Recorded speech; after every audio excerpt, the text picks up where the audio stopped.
Bon, bonjour à tous. Donc, je vais me présenter. Baudouin de Chassé, je suis responsable de la prescription chez Saint-Gobain Glace. Et aujourd'hui, en fait, je vais vous parler de recyclage de vitrage en boucle fermée, avec en fin de présentation un exemple en fait concret de déconstruction de façade en fait sur un immeuble de bureau à Paris dans le 13e. Donc le recyclage des vitrages en boucle fermée en fait s'inscrit dans le contexte de la mise en place de la REP, la, la responsabilité élargie du producteur. Et dans ce cadre-là, nous chez Saint-Gobain Glace, en fait, on a mis en place, ça a pris un peu de temps, un réseau qui s'appelle Saint-Gobain Glace Recycling, donc un réseau de partenaires qui aide au final en fait, à recycler le vitrage en boucle fermée pour que le verre de la déconstruction revienne en fait, dans la fabrication de nouveaux vitrages et serve à la construction de nouveaux bâtiments. Donc tout ça s'inscrit dans la REP que vous connaissez sans doute puisqu'on en parle en fait déjà depuis le début de l'année 2022. Elle se met en place notamment pour les produits et matériaux de construction du secteur du bâtiment. Et tout ça en fait va être opérationnel concrètement à partir du 1er janvier 2023. Il y a déjà certains éco-organismes qui ont été identifiés et donc les entreprises vont devoir adhérer à ces éco-organismes pour valider le principe de la responsabilité élargie du producteur. Dans ce cadre-là, en fait, concernant le verre plat, alors qu'est-ce qu'on appelle le verre plat? C'est le verre de base qui est fabriqué en plateau de 6 mètres par 3 mètres 21 et qui va être donc fabriqué dans les usines qu'on appelle flotte. Et ces usines de flotte en fait fabriquent le verre plat et après le verre plat va dans les usines de transformation qui vont découper le vitrage aux dimensions finies du projet. De manière régulière, c'est un chiffre qui est relativement constant, chaque année en fait on a 200 000 tonnes de déchets de verre plat et ces déchets de verre plat aujourd'hui ne sont pas recyclés, ils vont en décharge classique, standard. Il y a seulement en fait 3% du total qui ont été recyclés en 2019 et surtout en bouteilles. Donc ça c'est le constat et une des raisons à cela, et ce qui a amené du coup au développement de Saint-Gobain Glace Recycling, c'est que la qualité de collecte des menuiseries n'était pas adaptée au recyclage en boucle fermée. Donc tout ça a pris un peu de temps pour au final créer un réseau qui respecte un cahier des charges strict qui permette le recyclage effectivement en boucle fermée. Le recyclage en boucle fermée permet de récupérer du calcin. Le calcin, qu'est-ce que c'est? C'est du verre plat récupéré et traité pour être recyclé. Il y a deux intérêts principaux à ce calcin. C'est le premier principal, c'est la préservation des ressources naturelles, puisque avec une tonne de calcin réintroduite dans le four de fabrication du flotte, on va avoir un équivalent de 1,2 tonne de matières premières non extraites, dont à peu près 70%, 850 kg de sable. Donc chaque fois qu'on économise sur la Terre 1 tonne de calcin, en fait, on va économiser 800 kg de sable. Ça, c'est le premier intérêt. Le deuxième, c'est la réduction des émissions directes de CO2, ce qu'on appelle le scope 1, puisque une tonne de verre plat produite à partir d'une tonne de calcin permet d'économiser 300 kg d'équivalent de CO2. Classiquement, avec aujourd'hui en fait la fabrication du verre avec des matières premières initiales sans calcin, en fait, on aurait des émissions de 500 kg de CO2. Et aujourd'hui, avec le verre recyclé, on réussit en fait à n'émettre que 200 kg. Donc ça, c'est deux intérêts en fait majeurs du calcin. Le calcin, on va le retrouver principalement en fait à 3 endroits dans le cycle de vie du verre. Le premier endroit, c'est évidemment pendant la production du verre plat. On va avoir des chutes lors de la production et donc ces chutes sont réintégrées dans la production du verre plat. Et donc on ne considère pas en fait que ça a un impact sur les émissions de CO2. C'est inhérent au procédé de fabrication du verre plat. La deuxième source de calcin, c'est le verre calcin qui est issu de la découpe, de la transformation du verre. Et donc ça participe concrètement aux réductions des émissions de CO2. Et aujourd'hui, cette quantité de verre calcin issu de la découpe, elle est aux environs de 30% dans la constitution en fait, de la pâte de fabrication du verre plat. Et puis la dernière source de calcin, c'est le calcin en fait, qui est issu de la déconstruction. Et aujourd'hui, il est très très faible. On a un très faible pourcentage du verre recyclé utilisé dans la fabrication du verre plat qui est issu de la déconstruction. Et donc c'est tout l'objet et tout l'intérêt du recyclage des vitrages en boucle fermée, c'est de faire augmenter ce pourcentage-là qui est très faible. Je vous l'écris là, 95% des vitrages ne sont pas recyclés et partent en enfouissement aujourd'hui. Donc on a démarré chez Saint-Gobain en 2018-2019 cette utilisation de calcin fin de vie dans la fabrication du verre plat. En 2021, on en était à 1350 tonnes de verre recyclé dans les usines de flotte. Et cette année, en 2022, en fait, je n'ai pas encore les chiffres précis, mais on devrait être aux environs de 3000. Donc c'est exponentiel, mais ça reste encore relativement modeste par rapport aux 200 000 tonnes dont je parlais initialement. Donc on a tous collégialement, maîtres d'ouvrage, maîtres d'œuvre, entreprises, et puis verriers, à participer à ce principe du recyclage en boucle fermée. Chose très importante à noter et à préciser, c'est que le verre est un matériau recyclable à l'infini et que ce verre produit à partir de plus ou moins de verre recyclé aura exactement en fait, les mêmes teintes que le verre classique. Il aura les mêmes produits, les mêmes qualités optiques, les mêmes performances mécaniques. Il n'y a rien qui va changer, si ce n'est la contenance en fait, de verre recyclé dans la fabrication. Et donc ça n'a non plus aucune incidence sur les procédés de transformation, ni même de l'installation. Le verre recyclé a les mêmes propriétés que le verre normal plat, qu'on appelle aussi recuit. Quels sont les bénéfices du recyclage des vitrages en boucle fermée? J'en ai un peu parlé avant, c'est le développement d'une filière de recyclage en boucle fermée des vitrages en fin de vie qui répondent en fait à la REP PMCB.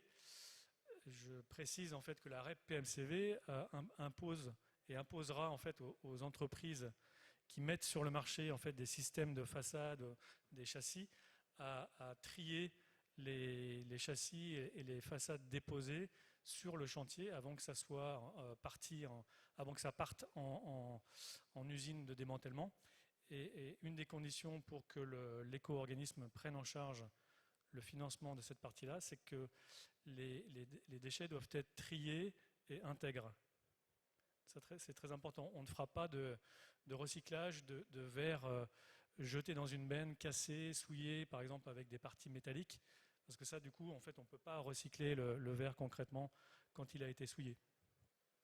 Donc, premier intérêt, c'est de développer une filière en phase avec la REP PMCB. Le deuxième intérêt, c'est de produire du verre bas carbone. Plus on aura de verre recyclé calcin dans la production de verre plat, plus on pourra fabriquer de verre bas carbone et plus le verre bas carbone deviendra la norme. Pour donner un chiffre, un verre de 4 mm aujourd'hui a un équivalent de 10 kg de CO2 par mètre carré en termes d'empreinte carbone. Avec le verre bas carbone, on va passer à une empreinte de 7 kg de CO2 par mètre carré. Donc c'est un contributeur important à la décarbonatation en fait, de l'industrie du bâtiment. Et du coup, in fine, ça nous permettra de valoriser dans les futurs FDES des vitrages cette empreinte carbone qui est optimisée avec le verre bas carbone. Donc un cas concret, c'est donc la réhabilitation d'un immeuble de bureaux à Paris dans le 13e. Là, vous avez sous les yeux l'organisation des chantiers de réhabilitation. C'est toujours la même chose. Et il y a toujours toutes ces étapes-là. La première, et qui est à mon sens en fait une des plus importantes, c'est la volonté du maître d'ouvrage d'avoir un chantier de réhabilitation vertueux et axé sur le recyclage des produits en boucle fermée au maximum. Donc ça, c'est le maître d'ouvrage qui va impulser. Ensuite, il y a l'entreprise qui va faire la dépose de la façade, qui elle aussi doit être soucieuse en fait de respecter le cahier des charges, qui va donc imposer la dépose des menuiseries de manière intègre sur le chantier. Ensuite, on va faire appel à un collecteur démanteleur qui lui du coup va récupérer les menuiseries, les ramener en fait sur son site, sur sa déchetterie, et enlever la partie menuiserie de la partie vitrée. Une fois que c'est fait, le verre plat calcin du coup est récupéré et Saint-Gobain Glace rachète ce verre plat calcin. Donc les points clés pour le recyclage des vitrages en boucle fermée, c'est un cureur ou une entreprise de dépose qui va faire le travail en fait de manière soignée. En clair, on ne fait pas aujourd'hui en fait de tournée du laitier qui va venir récupérer toutes les menuiseries en fait cassées qui ont été déposées. On le fait en fait sur des chantiers importants où les menuiseries en fait on est sûr à quasi 100% en fait qu'on va les récupérer de manière intègre. Ensuite, le collecteur démanteleur qui a mis à disposition des chevalets sur le chantier va récupérer ces menuiseries, les amener dans ses ateliers.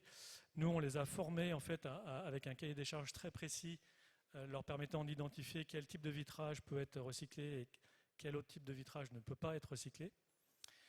Et une fois que c'est fait, eh ben, on rachète ce verre plat calcin et on le réutilise en fait dans la pâte de fabrication du verre plat. Et donc ça permet déjà de réduire de 30% la consommation d'énergie. Ce projet, en quelques chiffres, déjà, j'en profite du coup pour parler du partenaire de Saint-Gobain sur ce projet, qui est l'entreprise Goyer, qui est un façadier national filiale d'Eiffage, qui a fait appel à un sous-traitant pour la dépose, l'entreprise GPF, qui elle a fait la dépose des menuiseries par l'intérieur avec un appareil qu'on appelle un Smart Lift. Et ensuite, il y a l'entreprise Ares, qui est un partenaire de Saint-Gobain Glace, qui est le collecteur démanteleur, a mis à disposition au pied du chantier des chevalets. Et l'entreprise GPF a descendu les menuiseries donc, démontées par un monte charge en fait, pour les amener jusqu'au pied du chantier. Et tout ça, ça nous a permis de recycler 940 vitrages, ce qui nous fait un équivalent de 57 tonnes de verre. Et si vous m'avez suivi depuis le début de la présentation, du coup, ça équivaut à 17 tonnes de CO2 économisées. Voilà, pour à peu près 6 mois de chantier. Voilà, j'ai terminé ma présentation. Je suis désolé pour ceux qui viennent de débarquer. Et donc, je suis à votre disposition si vous avez des questions. Ce que j'ai pas... Moi, je vais déjà répondre à une question que vous ne m'avez pas posée. C'est quelle typologie en fait, de verre peut être recyclé. Alors déjà, tous les types de verre, y compris ceux de la concurrence de Saint-Gobain, peuvent être recyclés. Ce qu'on ne peut pas recycler, c'est du verre armé, donc le verre en fait, qui inclut une partie métallique. Les verres vitrocéramiques ne peuvent pas être recyclés dans le four de flotte. Les verres coupe-feu, qui incluent un gel intumescent, ne peuvent pas être recyclés. Et tous les verres qui sont colorés avec une forte couleur, en fait, ne peuvent pas être recyclés, ou en tout cas, la proportion de verres colorés dans la pâte de fabrication ne doit pas dépasser un faible pourcentage de l'ensemble. Donc ça fait quand même beaucoup de types de verres. On peut recycler les verres à couche d'oxyde métallique ou de contrôle solaire, ça peut être recyclé. Et que le verre vienne de chez Saint-Gobain ou de mes confrères, ça ne pose aucun problème. Voilà. Le point crucial, vous l'avez compris dans la présentation, c'est le collecteur démanteleur qui doit, lui, en fait, maîtriser le cahier des charges des vitrages. Donc lui, il doit connaître parfaitement en fait, tous les types de vitrages qui peuvent être recyclés. Et c'est une des conditions sine qua non pour qu'on signe en fait, un accord avec eux et pour qu'on puisse le récupérer le verre calcin en toute sécurité. Juste pour vous donner un ordre d'idée, si on a en fait une pièce métallique comme ça en fait dans la fabrication du verre plat, en fait ça fusille en fait toute la production journalière d'une usine de flotte. Et chaque jour, on fabrique 600 tonnes de verre. Donc on veut absolument avoir aucun problème là-dessus. Et c'est pour ça que ça a pris du temps en fait à mettre en place toute cette filière. Maintenant, c'est en place. On a confiance en fait dans les partenaires. On en a une quarantaine, 36 pour être exact, un peu partout répartis sur le territoire. Et donc, vous l'avez noté, nous on rachète le verre. On est maintenant preneur en fait de tous les projets de déconstruction, et la filière doit être preneuse de tous les projets de déconstruction pour préserver les ressources naturelles et économiser du CO2. Voilà, je ne sais pas si vous avez des questions sur la présentation ou en dehors. La liste des entreprises qui recyclent, on peut les récupérer quelque part? Donc ça, je peux vous l'envoyer, ouais. Bien sûr. On a aussi un cahier des charges en fait qui est bien défini, qui peut vous être envoyé et qui peut être inséré en fait dans les CCTP pour du coup voilà, participer en fait à l'élaboration en fait du cahier des charges vertueux. J'en profite pour dire que Saint-Gobain n'a aucune action en fait chez tous les démanteleurs, collecteurs démanteleurs. Ils sont complètement indépendants. On a juste des contrats avec eux en fait dans le temps, et notamment en termes de formation. Pour certains, les plus gros en fait, on met à disposition des machines en fait qui facilitent le démantèlement, sachant que ce travail en fait de démantèlement des menuiseries et du vitrage, c'est un procédé en fait qui est très manuel et qui fait appel à une main d'œuvre en fait qui est peu qualifiée. Donc il y a aussi tout un aspect insertion sociale dans cette activité, qui est facilité par le fait qu'on met à disposition de certains collecteurs démanteleurs des machines qui du coup permettent de travailler dans des conditions de sécurité optimales. C'est important. Tout à l'heure, vous n'avez pas cité le verre feuilleté. Le verre feuilleté se recycle bien? Alors le verre feuilleté, c'est une bonne question. Le verre feuilleté se recycle moins bien en fait que tous les autres types de verre. Donc aujourd'hui, on n'a pas le verre feuilleté va suivre en fait un chemin un petit peu à part, parce qu'il faut un procédé dont je ne parlerai pas, en fait, un procédé un peu spécifique pour séparer les deux feuilles de verre des films plastiques. Et donc donc c'est pas impossible, on le fait, mais on le fait en fait dans l'usine de Saint-Gobain avec un procédé qui est plus long que le fait de démanteler le verre classique. Et ce sont des opérations à partir de quelle surface qui vous intéresse? Quel minimum de surface? Nous, en fait, on n'a pas d'imposition de cahier des charges en fait pour là-dessus. Nous, on va racheter en fait du verre calcin et dans ces bennes de verre calcin, le collecteur démanteleur, lui, va identifier un certain nombre en fait d'opérations. Mais à la limite, le fait qu'on ne soit pas au courant des opérations, c'est pas un problème. Donc ça peut démarrer avec des très faibles quantités. Je sais qu'il y a certaines enseignes de distribution qui ont déjà mis à disposition des petites entreprises en fait, des points de collecte pour collecter de manière graduelle en fait, un certain nombre de menuiseries. La condition sine qua non, c'est toujours la même, c'est que la menuiserie reste intègre. On ne va pas récupérer si le verre est cassé, même avec un tout petit morceau, en fait, on ne la prendra pas. Donc on mettra de côté la menuiserie qui n'est pas intègre. Donc pour répondre à votre question, il n'y a pas de minimum. Mais on ne fera pas la tournée du laitier. On n'ira pas avec une camionnette récupérer les vitres cassées chez les uns et chez les autres. En tout cas, pas aujourd'hui. La filière n'est pas prête pour ça. Pour le projet dans le 13e, comment avez-vous valorisé auprès de la maîtrise d'ouvrage le côté vertueux du recyclage des vitrages de la façade? Par quel biais, quel document? Alors, on a une sorte d'attestation en fait que nous fournissent justement les collecteurs démanteleurs sur la quantité de verre qui a pu être récupéré et qui est réenfourné. Donc c'est un document type certificat, mais c'est pas un certificat. Voilà, c'est juste pour attester en fait du nombre de tonnes de verre qui a pu être recyclé.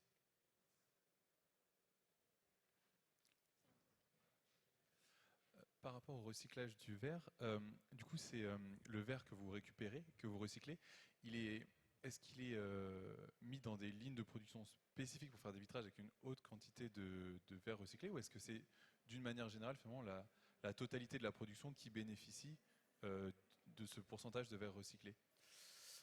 Alors, c'est une bonne question. En fait, aujourd'hui, on a dans la fabrication du verre plat classique, en fait, on a à peu près entre 30 et 35% en fait, de verre recyclé.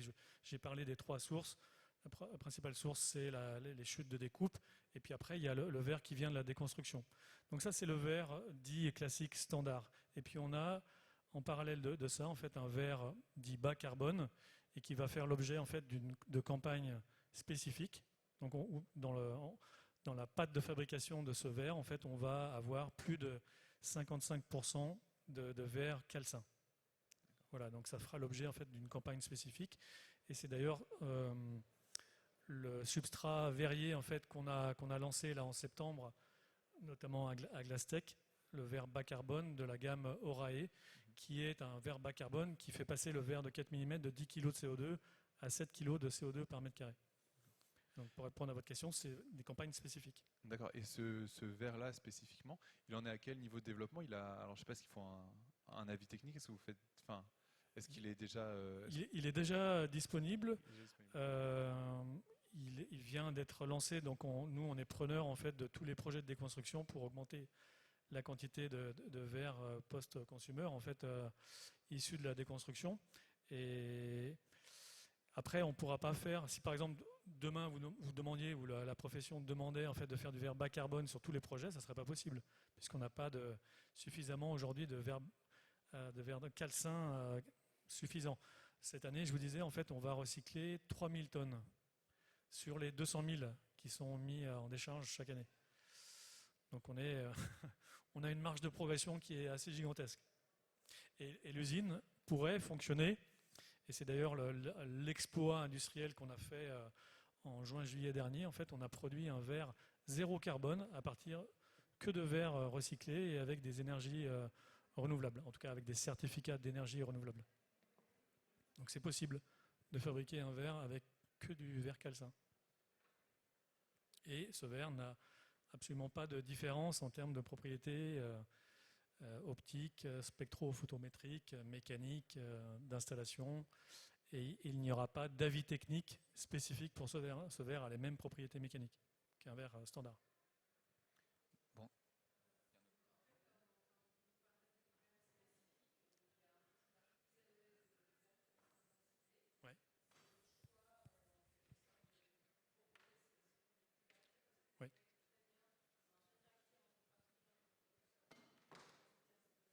Oui, mais si on le répartit aujourd'hui, en fait, on n'en a pas suffisamment en fait pour le valoriser. Et comme on nous demande en fait de valoriser en fait ça, notamment par le biais des FDES que sans doute vous connaissez, ça fait l'objet en fait on appelle ça un substrat verrier en fait un peu spécifique. Donc en fait, maintenant aujourd'hui, on a 3 substrats verriers à partir desquels on fabrique tous les verres. Le substrat clair qui s'appelle Planiclear chez Saint-Gobain, le substrat extra clair qui s'appelle Diamant chez Saint-Gobain, c'est le verre qui a été conçu à l'occasion de la pyramide du Louvre, qui est entièrement en verre extra clair diamant. Et puis il y a le substrat verrier Orae, qui est le nom en fait, du verre bas carbone, à partir duquel on peut fabriquer tous les types de verres qu'on a l'habitude de voir en fait, autour de nous. Donc oui, pour répondre à votre question, c'est un choix en fait. Ouais. Pour justement le valoriser. On ne veut pas rendre ce sujet en fait banal. Il faut que l'ensemble de la profession et nous les premiers en fait on se souvienne en fait que le verre calcin c'est important. Bonjour.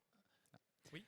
Bonjour. Vous nous avez présenté un exemple avec grande surface vitrée. On comprend qu'on commence par là, hein. C'est les plus gros chantiers pour vous, mais les enjeux à l'avenir avec le décret tertiaire, ça va être la reprise des enveloppes et on n'est pas sûr. Alors je ne sais pas si c'était un projet de démolition ou juste de reconstruction qui vidait complètement, mais on va être sur des projets de plus en plus où on reprend l'enveloppe thermique du bâtiment, donc isolation, menuiserie, ventilation, et pas forcément des bâtiments qui sont complètement vitrés.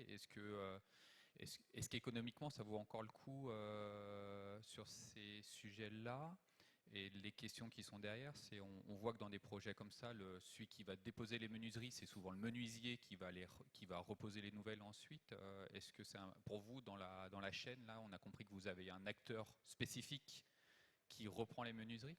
Est-ce que vous passez par les menuisiers eux-mêmes pour les inciter voire Pour les quoi? pour les inciter quand ils déposent, avant de poser les nouvelles menuiseries, ils vont les déposer, les inciter à remettre dans le circuit les menuiseries qu'ils auront eux-mêmes déposées. Et on peut imaginer que eux-mêmes menuisiers savent mieux déposer des menuiseries que n'importe quel démolisseur. Donc sans doute moins de cases, des choses comme ça. Et le dernier point, c'est alors pas vous, on a compris que vous êtes en bout de chaîne, mais sur le cycle que vous développez, comme les produits métalliques, est-ce que vous êtes en capacité de valoriser le verre récupéré ou le montage économique n'est vraiment pas suffisamment viable pour ça aujourd'hui? Ça fait beaucoup de questions. Déjà, on essaye effectivement de sensibiliser les menuisiers.